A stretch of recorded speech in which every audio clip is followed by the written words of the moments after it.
Hello everyone, आज date है 29 जून 2022 और द हिंदू न्यूज एनालिसिस में आपका स्वागत है। इस वीडियो में हम द हिंदू की इंपॉर्टेंट न्यूज़ को एग्जाम के पॉइंट ऑफ व्यू से डिस्कस करेंगे।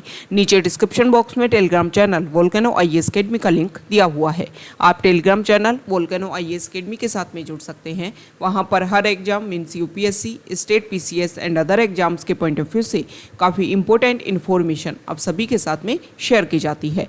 तो चलो स्टार्ट करते हैं। वीडियो को स्टार्ट करेंगे एक ज्योग्राफिकल मैप क्वेश्चन के साथ में। और आज आपका क्वेश्चन ये है कि अराल सी को आपको मैप में व्यू करना है, फिर इससे रिलेटेड हर इंपॉर्टेंट फैक्ट्स को एंड इन्फॉर्मेशन को कमेंट बॉक्स में टाइप करना है।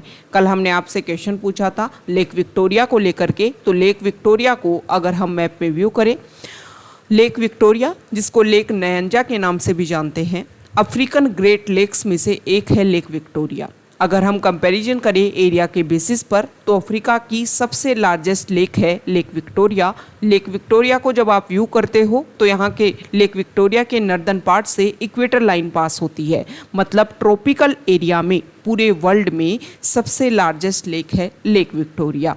अगर हम फ्रेश वाटर लेक के रूप में कंपैरिजन करें तो पूरे वर्ल्ड में सेकंड नंबर पर आती है फ्रेश वाटर लेक में लेक विक्टोरिया, और फर्स्ट नंबर पर आती है लेक सुपीरियर। जो आप सभी को पता है लेक सुपीरियर जो है वो ग्रेट लेक्स का पार्ट है। ग्रेट लेक्स कहाँ पर लोकेटेड है? नॉर्थ अमेरिका कॉन्टिनेंट में यूएस और कनाडा की जो बॉर्डर एरिया है वहाँ पर 5 इंपॉर्टेंट लेक्स हैं, और उन 5 इंपॉर्टेंट लेक्स को एक कलेक्टिवली फॉर्म में ग्रेट लेक्स के नाम से जानते हैं। और उन्हीं ग्रेट लेक्स का एक पार्ट है लेक सुपीरियर। और लेक सुपीरियर जो है वो पूरे वर्ल्ड में सरफेस एरिया के बेसिस पर अगर हम डिस्कस करें तो फ्रेश वाटर लेक में सबसे फर्स्ट नंबर पर आती है। अब इसके बॉर्डर एरियाज़ की अगर हम बात करें कि लेक विक्टोरिया कौन कौन से कंट्रीज़ के साथ में अपनी बॉर्डर को शेयर करती है, तो इसमें नेम है अफ्रीका कॉन्टिनेंट में Uganda country, Kenya and Tanzania के साथ में लेक विक्टोरिया जो है वो अपनी बॉर्डर शेयर करती है। तो ये बेसिक फैक्ट्स हो गए लेक विक्टोरिया को लेकर के जो हमारे एग्जाम के पॉइंट ऑफ व्यू से इम्पोर्टेंट है।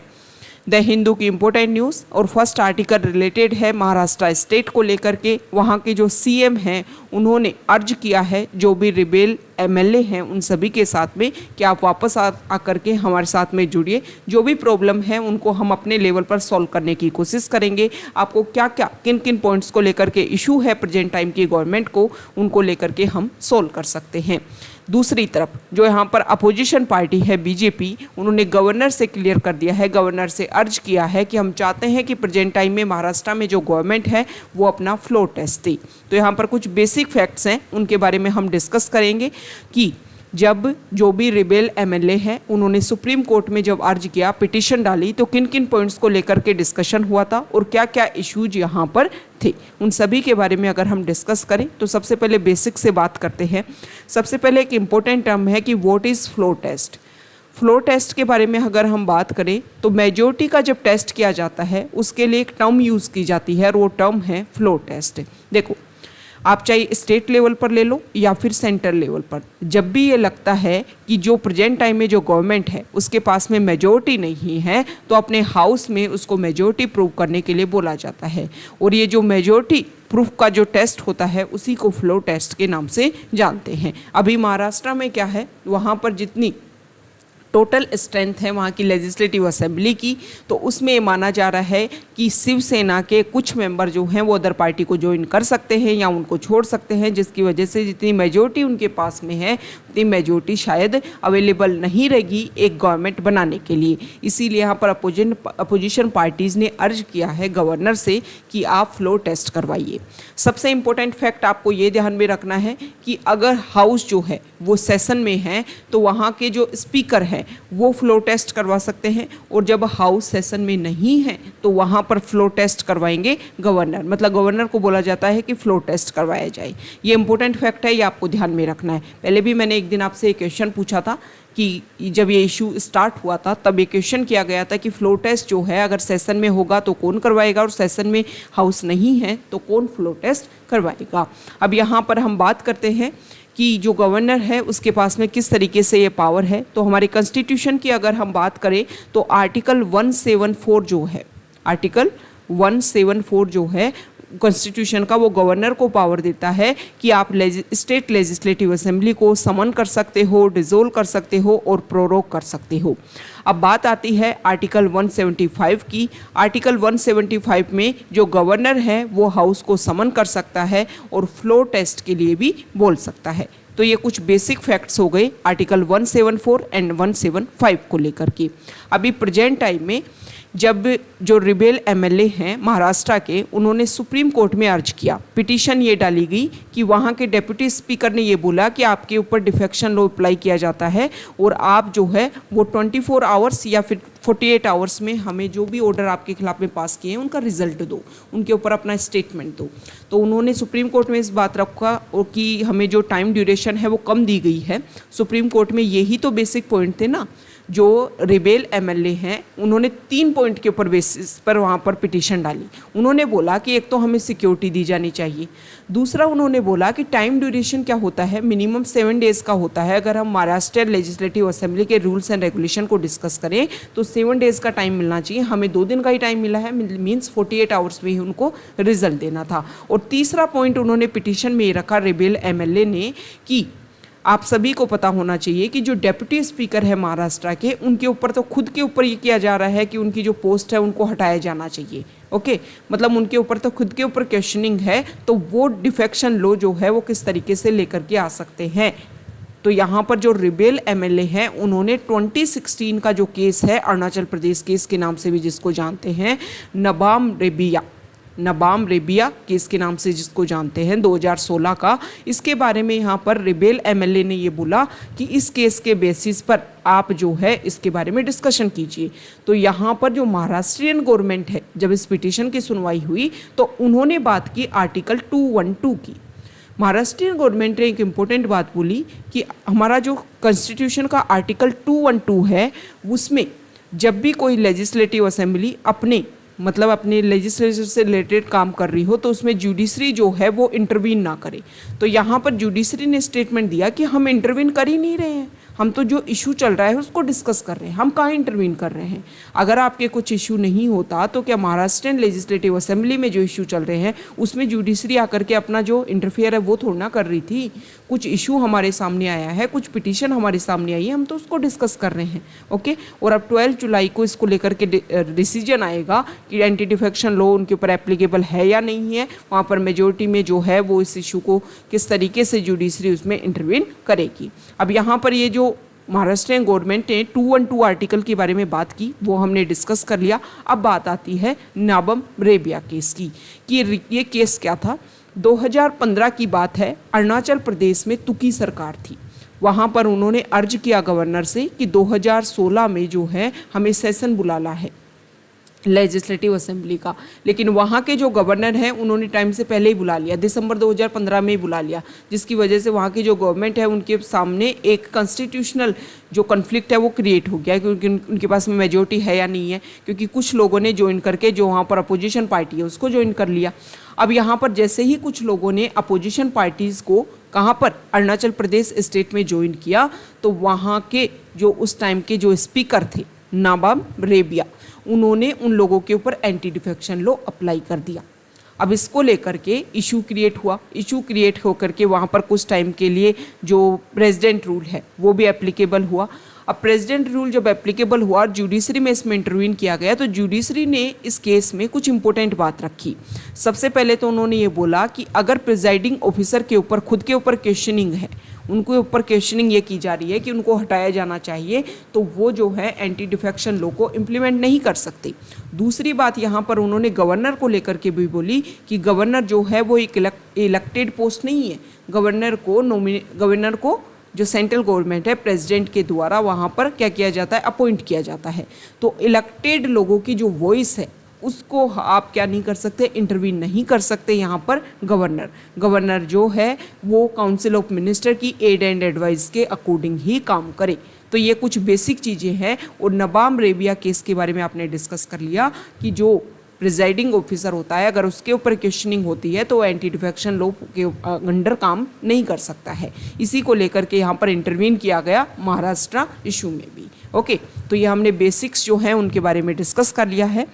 नेक्स्ट इंपॉर्टेंट आर्टिकल है यहाँ पर आप सभी को पता है कि G7 जो ग्रुप है उसकी मीटिंग चल रही है और उस मीटिंग में बेसिक पॉइंट अगर हम डिस्कस करें तो वहाँ पर रशिया और यूक्रेन का जो वॉर है उसको लेकर के डिस्कशन हुआ। अब इस आर्टिकल में बताया गया है कि रशिया को किस तरीके से काउंटर किया जा सकता है। इसको लेकर के G7 कंट्रीज़ ने वहाँ की रशिया कंट्री की जो इनकम होती है वो ऑयल सेल से ज़्यादा होती है, तो किस तरीके से रशिया की इनकम को काउंटर करें ताकि जो मनी उनके पास में अवेलेबल है, जो एक तरीके से फाइनेंशियल असिस्टेंस प्रोवाइड कर रहा है रशिया यूक्रेन वॉर में, तो इसको फाइनेंशियल असिस्टेंस को अगर हमें कम करना है तो रशिया से जो भी एक्सपोर्ट हो रहा है चीज़ों का, प्रोडक्ट्स का, उन सभी को कम करना होगा, उनके ऊपर सैंक्शंस लगाने होंगे। दूसरा यहाँ पर बात रखी गई है गोल्ड की कि रशिया से जो भी गोल्ड एक्सपोर्ट हो रहा है उसके लिए भी मार्केट की अवेलेबिलिटी कम करवाई जाए ताकि जो इश्यूज हैं उनको सॉल्व किया जा सके। इसके अलावा बात यहाँ पर की गई कि ब्लैक सी के थ्रू जो भी शिपमेंट्स हैं यूक्रेन से जो आते हैं, आप सभी को पता है ब्लैक सी जो है वो कनेक्टेड है सी ऑफ अजेव के थ्रू, और सी ऑफ अजेव में काफ़ी इंपॉर्टेंट पोर्ट ओपन होते हैं यूक्रेन कंट्री की, तो उनके ऊपर जो रशिया है वो अपना क्लेम करना चाहता है। और यही मेजर रीजन है कि 2014 में क्रीमिया वाला रीजन जो यूक्रेन के अंदर आता था उसको रशिया ने अपने अंडर क्लियर किया ताकि सी ऑफ अजोव एंड ब्लैक सी तक उसकी रीच इजीली बन पाए और इस तरीके से वो काउंटर कर सके। ओके, नेक्स्ट इम्पोर्टेंट आर्टिकल है यहाँ पर देखो, ALT न्यूज़ जो है उसके को फाउंडर मोहम्मद जुबीर को कुछ एक दिन पहले अरेस्ट किया गया कि 2018 में उन्होंने कुछ ऑब्जेक्शनेबल ट्वीट किए थे। अब इसी को लेकर के उनका जो फ़ोन है, उनके जो भी पर्सनल आइडेंटिटी है, उनके फ़ोन, लैपटॉप, उन सभी को रेजिडेंस से सबको लिया गया है कि उनके इस तरीके के जो स्टेटमेंट है, इस तरीके के जो ट्वीट है, उसकी वजह से ही इशू जो हैं वो क्रिएट होने लग जाते हैं। ओके, तो यहाँ पर उनको अरेस्ट किया गया है और उनकी जो पुलिस कस्टडी है उसको इंक्रीज कर दिया गया है 4 डेज़ के लिए। नेक्स्ट इंपॉर्टेंट आर्टिकल, हमारे प्राइम मिनिस्टर भी G7 ग्रुप की मीटिंग में गए जर्मनी में, और वहाँ से रिटर्न होते हुए जब इंडिया आ रहे हैं तो उन्होंने UAE में भी अपनी ट्रिप की है। तो UAE के जो प्रेजेंट टाइम में जो वहाँ के प्रेसिडेंट हैं उनके लिए हमारे PM ने ग्रेटिट्यूड एक्सप्रेस किया कि कोविड के टाइम में जिस तरीके से UAE ने, इंडिया के बहुत सारे लोग UAE में रहते हैं, 3.5 मिलियन इंडियन कम्युनिटी को ड्यूरिंग द पेंडेमिक UAE ने जिस तरीके से सपोर्ट किया है वो काफ़ी ज़्यादा इम्पोर्टेंट है। दूसरा अगर हम बात करें तो यहाँ पर UAE के साथ में इंडिया के रिलेशन प्रेजेंट टाइम में काफ़ी बेहतरीन होते जाते हैं। अगर हम ट्रेड एग्रीमेंट की बात करें तो उस लेवल पर और भी अदर ऑर्गेनाइजेशन जैसे I2U2, ये कुछ ऐसे इनिशिएटिव हैं जिसके थ्रू वेस्टर्न एशियन कंट्रीज़ में इंडिया का जो कनेक्टिविटी है वो इंक्रीज़ हो रही है। और I2U2 इनिशिएटिव की अगर हम बात करें तो उस ग्रुप में जो है वो बेसिक फैक्ट्स ये है कि उसमें इजराइल के साथ में रिलेशन बेहतरीन करने की कोशिश की जा रही है। आप सभी को पता है इजराइल और जो वेस्ट एशिया में जो कन्फ्लिक्ट है वो रेगुलर बना रहता है। 1948 में जब इजराइल को एस्टेब्लिश किया गया था एज ए कंट्री, उसके बाद में वेस्ट एशिया में जो कंट्री हैं वो हमें सभी को पता है कि वहाँ पर मुस्लिम कम्युनिटी जो है मेजॉरिटी में है और इजराइल जो है वो ज्यूज़ कम्युनिटी को रिप्रेजेंट करता है। तो एक तरीके से उनके बीच में काफ़ी ज़्यादा क्लैश हुआ था। 1967 में 6 डे वॉर भी हुआ था जिसमें वहाँ उसके जो रीजनल एरिया में सीरिया, जॉर्डन और यहाँ पर अगर हम बात करें इजिप्ट, इन कंट्रीज़ ने क्लैश किया था इजराइल के साथ में 1967 में। हालांकि इजराइल के पास में कम स्ट्रेंथ होते हुए ट्रूप्स की भी उन्होंने यहाँ पर अपनी जो विक्ट्री है उसको गेन किया था। तो ये कुछ बेसिक फैक्ट्स हैं जो हमें पता होना चाहिए कि किसी भी रीजनल एरिया में जो कन्फ्लिक्ट है वो किस तरीके से चलते हैं, किस तरीके से जो एक्टिविटीज़ हैं वो इफ़ेक्ट करती हैं और किस तरीके से जो प्रॉब्लम है जिसकी वजह से दो कंट्रीज़ के जो रिलेशंस हैं वो मेंटेन होते हैं। नेक्स्ट इम्पोर्टेंट आर्टिकल है यूएस में टेक्सास ट्रक ट्रेजडी देखने को मिली है। यहाँ पर 50 बॉडीज़ ऑफ माइग्रेंट्स देखने को मिली है इस ट्रक में। तो देखो इस तरीके के जो इश्यूज है वो जब इलीगल तरीके से माइग्रेंट्स होता है तो इसमें इस तरीके के इशू देखने को मिलते हैं। पहली बार इस तरीके का इशू देखने को नहीं मिला है जब भी किसी कंट्री की लोगों को एक कंट्री से दूसरे कंट्री में जाना होता है और उस कंट्री में जो एंट्री है वो काफ़ी ज़्यादा मुश्किल होती है। तो यहाँ पर इलीगल तरीके से ही ये सारी कोशिश की जाती हैं और उसी का ये रीजन है जिसकी वजह से इस तरीके की जो केसेज हैं, इस तरीके के इंसिडेंट हैं, वो काफ़ी ज़्यादा संख्या में देखने को मिलते हैं। तो यहाँ पर ये बताया गया है कि ये जो माइग्रेंट्स हैं वो मैक्सिको, ग्वाटेमाला एंड होंडुरास जो कंट्री हैं उनसे बिलोंग करते हैं। इनको इस तरीके से आइडेंटिफाई किया गया है। अगर हम बात करें तो कुछ टाइम पहले हमारे इंडियन भी कनाडा और यूएसए की जो बॉर्डर एरियाज़ है वहाँ पर गुजरात स्टेट से बिलोंग करते हुए कुछ फैमिली मेंबर जो है वहाँ पर उनकी डेथ हो गई थी, क्योंकि वहाँ पर हैवी स्नोफॉल देखने को मिला था। जो टेम्परेचर है वो उस टाइम काफ़ी लो लेवल पर वहाँ पर चल रहा था, जिसकी वजह से उनको काफ़ी ज़्यादा इश्यूज हुए, उनकी डेथ हो गई और वो भी इस तरीके से जो बॉर्डर एरियाज़ है उनको क्रॉस कर रहे थे। नेक्स्ट इम्पोर्टेंट आर्टिकल है एडिटोरियल पेज पर, और आज जो फर्स्ट आर्टिकल है जिसको अभी हमने फ्रंट पेज पर डिस्कस किया है कि जुडिशरी का इंटरवीन होना चाहिए अभी ये जो एंटी डिफेक्शन लॉ है उसमें। तो यहाँ पर इससे रिलेटेड इस आर्टिकल में वो ही 2016 का जो केस है उसके बारे में डिस्कस किया गया है और उसके बारे में हम डिस्कस कर चुके हैं। ओके, इसमें ये भी बताया गया है कि प्रिजाइडिंग ऑफिसर का जो स्टेटमेंट होता है क्या उसको जुडिशियल रिव्यू उसका हो सकता है। तो किल हो तो हो अलन केस में जुडिशरी ने बोला था कि हाँ जुडिशियल रिव्यू हो सकता है। ओके, नेक्स्ट यहाँ पर जो आर्टिकल है वो यूएस में जो गन को लेकर के जो इशू है और उसको लेकर के अब वहाँ पर लॉ बनाने का प्रोसीजर स्टार्ट हो चुका है। तो इस आर्टिकल में बताया गया है कि इस तरीके की जो एक्टिविटीज़ देखने को मिलती हैं, ओके, मास जो कन्फ्लिक्ट देखने को मिलते हैं कि गन का यूज़ करते हुए इजीली बहुत सारे लोगों को एक जगह मार दिया गया, और इस तरीके के इशू अभी जो है वो स्कूल में देखने को मिले टेक्सास वाले रीजन में। तो वहाँ पर रेगुलेट करने की कोशिश की जा रही है फेडरल लेवल पर कि जो गन पॉलिसी है यूएस में उसको थोड़ा सा रिस्ट्रिक्शन लाई जाए ताकि इजीली लोगों के पास में अवेलेबल ना हो। कुछ उनकी जो ड्यूटीज़ हैं उनको डिसाइड किया जाए, तभी जा कर के इनको हम रेगुलेट कर पाएंगे। यहाँ पर जो आर्टिकल है राइटर ने हमारे इंडिया के 29 जून को नेशनल स्टैटिस्टिक्स डे के रूप में सेलिब्रेट किया जाता है। प्रोफेसर प्रशांत चंद्र महालानोबिस ने जो इम्पोर्टेंट रोल प्ले किया हमारे इंडिया के लिए स्टैटिक्स सेक्टर में, उन सभी को याद किया जाता है इस दिन।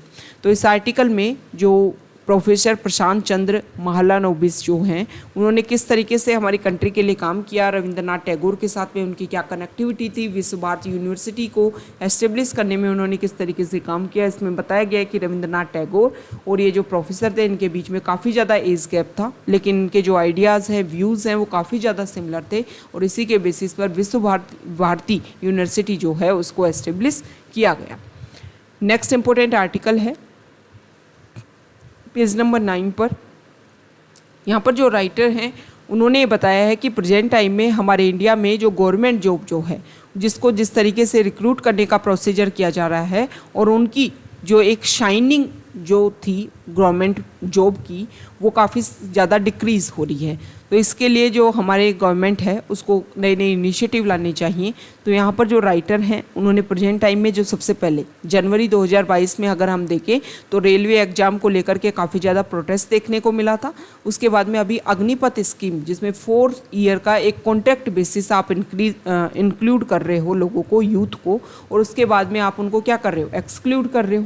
ओनली 25% को आप यहाँ जो है वो अपनी आर्मी में हिस्सा दोगे, पार्टिसिपेशन उनका करोगे, और जो बचे हुए 75% लोग हैं उनको क्या कर दोगे, बाहर कर दोगे। तो यहाँ पर ये बताया गया है कि गवर्नमेंट जॉब के प्रति जो अट्रैक्शन होता है यूथ का वो काफ़ी ज़्यादा कम हो जाएगा। स्पेसिफिक अगर हम देखें तो रैलीज़ के थ्रू, आर्मी रैलीज जो होते हैं उनके थ्रू इंडिया के बहुत सारे जो यूथ हैं वो आर्मी में पार्टिसिपेट करना चाहते हैं। तो अगर कॉन्ट्रैक्ट बेसिस पर आप उनको लोगे तो उनकी वजह से उनका जो एक आर्मी के लिए जो रुझान है वो काफ़ी ज़्यादा कम हो जाएगा। यहाँ पर राइटर का ये भी बोलना है कि हमारे इंडिया में बहुत सारी जो जॉब हैं वो वैकेंट हैं, उसके लिए गवर्नमेंट को इनिशिएट लेना चाहिए ताकि हमारे यूथ जो है उसको जॉब मिल सके और जो अदर इश्यूज हैं उनको सॉल्व किया जा सके।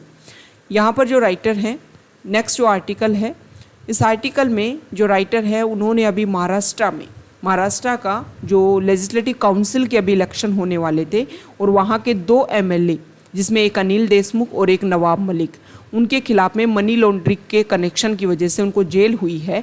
तो यहाँ पर उन्होंने कोर्ट से प्रे किया। पहले तो उनका जो ईडी से रिलेटेड जो कोर्ट है उसमें उन्होंने बोला कि हमें वोटिंग राइट दिया जाए। दूसरा यहाँ पर बताया गया कि बॉम्बे हाई कोर्ट में जब उन्होंने किया, फाइनली सुप्रीम कोर्ट ने भी मना कर दिया कि आप वोट नहीं दे सकते हो। तो यहाँ पर कुछ ऐसे बेसिक पॉइंट रखे गए हैं जिसके बेसिस पर हमें क्या करना चाहिए।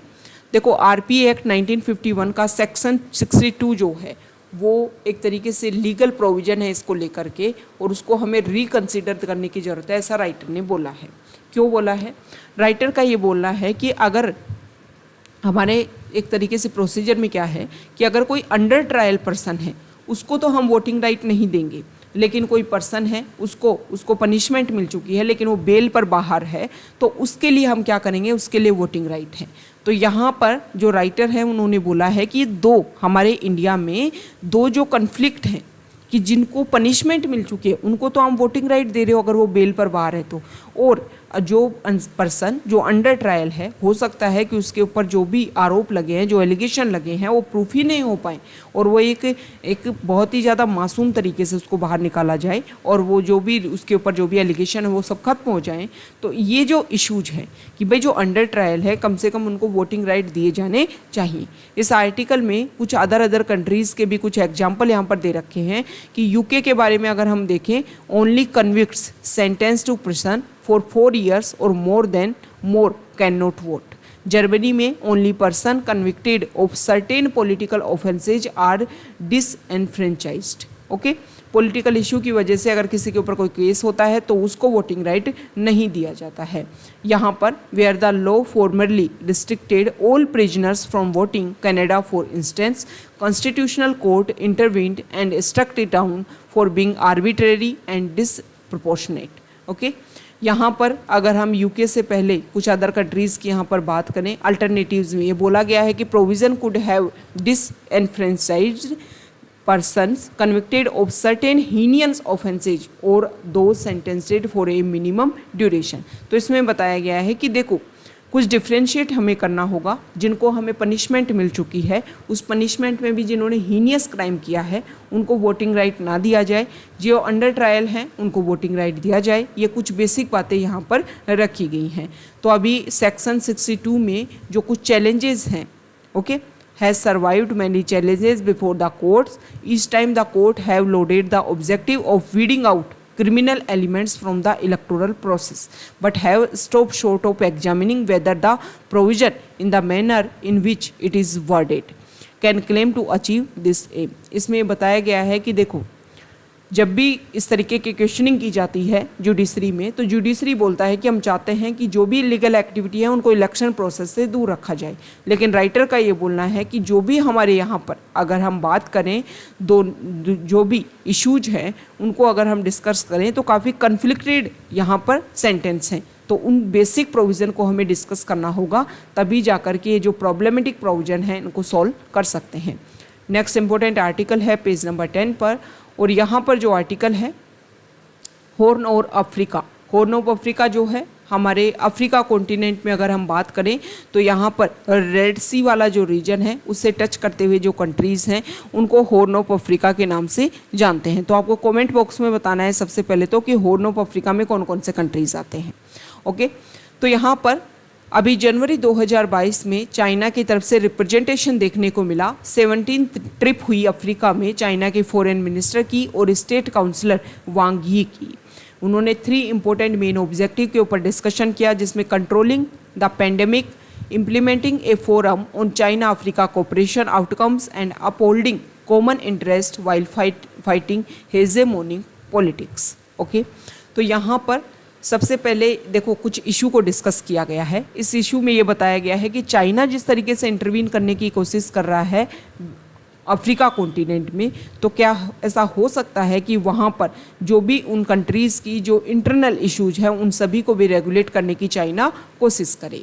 देखो अगर हम बात करें तो हॉर्न ऑफ अफ्रीका में एक इम्पोर्टेंट कंट्री है जिबूती, वहाँ पर अपना जो मिलिट्री बेस है वो भी चाइना ने एस्टेब्लिश किया है, और चाइना चाहता है कि रीजनल एरिया पे हर जगह में उनके जो बेसेस हैं वो एस्टेब्लिश हो, ताकि चाइना की डायरेक्टली और इनडायरेक्टली जो अपनी प्रेजेंस है वो हर सेक्टर में डेवलप हो सके और वो ग्लोबली लेवल पर अपने आप को एक एस्टेब्लिश कर सके। और इसीलिए वो कोशिश करता रहता है टाइम टू टाइम। जैसे कि अगर हम प्रेजेंट टाइम में देखें तो पैसिफिक ओशियन में जो सोलोमन आइलैंड्स हैं उनके साथ में भी उन्होंने डिस्कशन किया, कुछ एग्रीमेंट्स किया, और आने वाले टाइम के लिए इस तरीके भी स्टेटमेंट सामने आए कि पैसिफिक आइलैंड में और भी अदर जो स्मॉल आइलैंड कंट्री हैं उन सभी के साथ में भी टाइम के साथ में जो रिलेशंस है वो बेहतरीन तरीके से चाइना इंक्रीज़ करेगा ताकि काउंटर कर सके वो अदर कंट्रीज़ को।